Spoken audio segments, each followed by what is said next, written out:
Today I would like to talk to you about live stakes that you can buy from tnnursery.net. Live stakes are long cuttings taken from hardwood species that are driven into the ground to take root.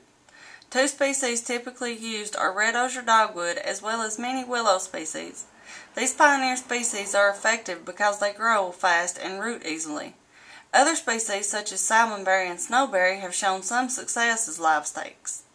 Commonly used in wetland and riparian restoration projects, live stakes are used to reduce erosion of stream banks and hill slopes, improve habitat, and augment existing vegetation.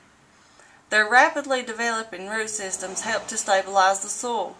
They may be used alone or combined with other materials to increase the effectiveness of erosion control.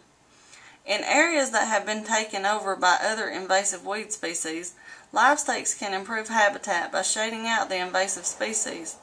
Live stakes may also be installed as a means increasing the visual appeal of a project by augmenting existing vegetation.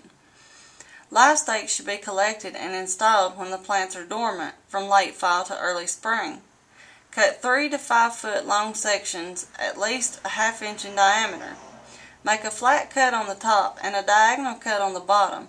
The diagonal cut on the bottom makes it easier to drive into the ground. It also aids in telling which end is up.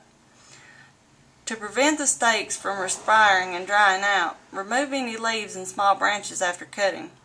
Some sources recommend dipping the top 2 to 3 inches of the stake in latex paint immediately after they are cut. The paint can be used to mark which end is up, differentiate species, prevent drying and cracking, and to make the stakes visible in the field after planting. From the time stakes are cut to when they go in the ground, they must be kept moist, as they will dry out easily. For best results, it is recommended that live stakes be planted within 24 hours of cutting. If necessary, they may be stored before planting in a cool, dark place if they are kept moist. They may even be set outside in plastic bags.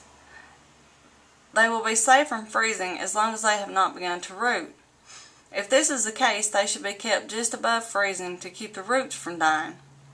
Stakes should be installed in wetlands or riparian corridors where they will be available soil moisture throughout the growing season.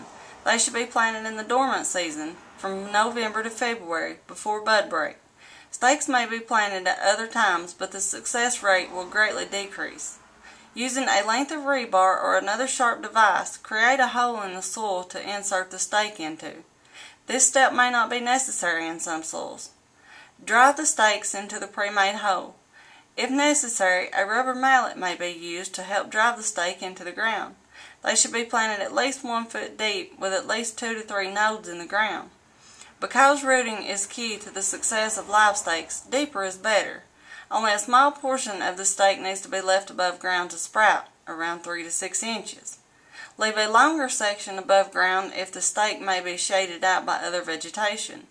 When used to control invasive species, stakes should be densely planted. A spacing of 18 to 24 inches will create a dense shade that will reduce the vigor of invasive species. The dense planting will reduce maintenance and may be thinned out once the invasive are under control. Buy your live stakes at tnnursery.net.